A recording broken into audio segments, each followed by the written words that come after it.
children to come forward again, and we're going to talk a little bit about this Old Testament lesson, so please come forward. We've got some things here. That we need to talk. Have a seat. Have a seat. We've got some things we need to talk about here, okay?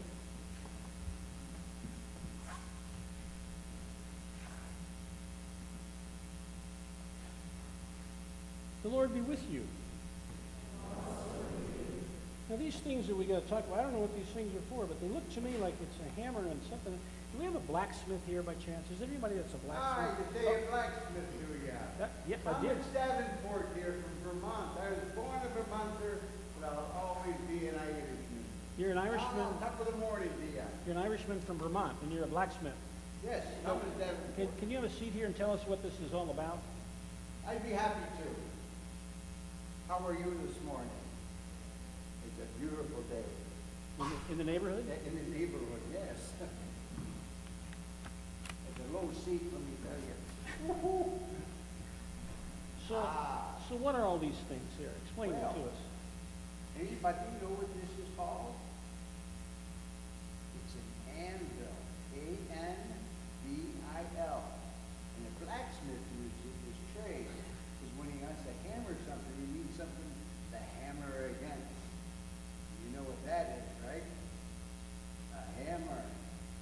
That's a different sound. Would you like to hit it? Sure, go ahead. Go ahead, hit it. Yeah. Give it a hit. Ooh. Wow, here we go. Come on. You want to hit it too? You can do it too. Yeah. The hammers, you know, it makes a real solid sound. Very good. Very good. Excellent. Please, please. Get lined up here. Give it a try. You get it feels like when a blacksmith reaches down there and has to hit the anvil. So it's flattening out steel. Come on, don't be afraid. I haven't bit anybody all week. Oh, here we go. Come on, two more. Two more. Everybody gets to hit the anvil. There we go. One more. Come on. Oh, you're not going to get away with it. You got to do this. Now, can you imagine hitting that all day long? Whoa, boy. That's got to be hard on your arms. Yes, your big arms. Yes. Sometimes a big belly, too. So, maybe you should use the hammer to hit your belly. It might happen. Yeah, might be a good idea. So what are these things that you got here? Well, now you know when the farmer goes out and he plows his field. Did you ever see that on television? In fact, in the old days, they used to have horses or mules or oxen that would pull a plow. And they'd turn the dirt over, turn the grass over so they could plant seeds. Well, you know, the tip of that plow had to be really sharp to dig into the ground. So it was shaped just like this. And they bolted it on the front, and it would cut through the grass, cut through the sod, and would allow them to plow it over.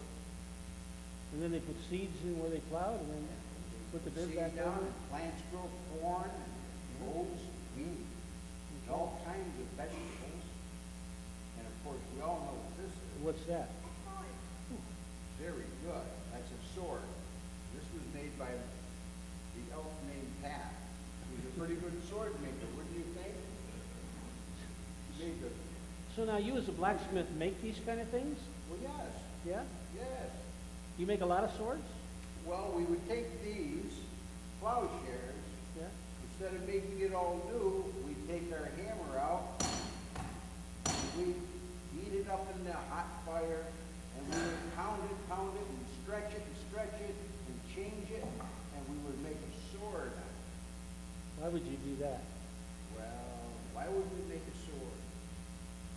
A fight, wars. People couldn't agree, so they'd go out and they'd fight, and they would stab them. I don't think that's such a good idea. Well, no, it wasn't.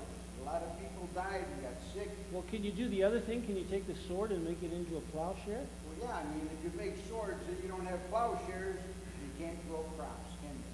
Well, we could go back. We could pound this out, roll it over, and flatten it, and turn it, and we could make another plowshare.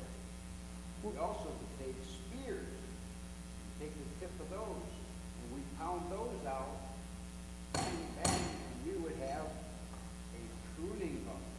Anybody know what a pruning hook does? Well, it looks like a spear, but it's got a hook on the end, and they would put it up in the tree and take dead branches and they would cut them off. Little ones that grow there to get in the way of the fruit growing. They would cut those Well, off. I think I'm getting what you're meaning here. In the Old Testament that we just read, Isaiah is talking about turning swords into plowshares. Yeah. And he's talking about turning spears into pruning hooks. Yeah, exactly. And he says God told us to do that. Why do you think God would tell us to do that? Why would God say, let's not use swords, because these are for war and to kill people. But God would say, let's use plowshares, because this creates food. This creates plants. This helps us to make and feed people. And I think the Old Testament lesson, Isaiah is telling us that, we really don't, and we shouldn't live by the sword and by spears, but we should live by the plow, by feeding people, and taking care of God's earth. I think that's what those lessons mean. That's why I wanted the blacksmith to come here today, so that you could see that these symbols of the sword and the plow, the spear and the pruning hook, God is telling us something. And God is telling us we should take care of God's earth and we should feed God's people. You understand that lesson? I hope you never forget this. You know why? Because this is such an important passage in the Old Testament. And you will hear about it in school. And you will hear about it in literature. And you will hear about it when people talk later in life. And it will mean much, much more to you as you grow older. We plant the seeds like with a plowshare. They grow just like this will grow in your life. Okay? Remember that. We're changing swords into plowshares.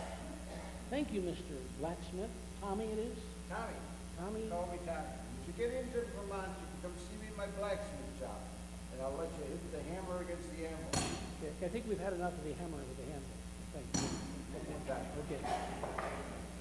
Okay, let's pray before he leaves, okay? Dear God, thank you for all of your teachings. You teach us that plows are more important than swords. That feeding people is more important than killing people. Thank you for your teaching. Amen. Thank you for coming up here.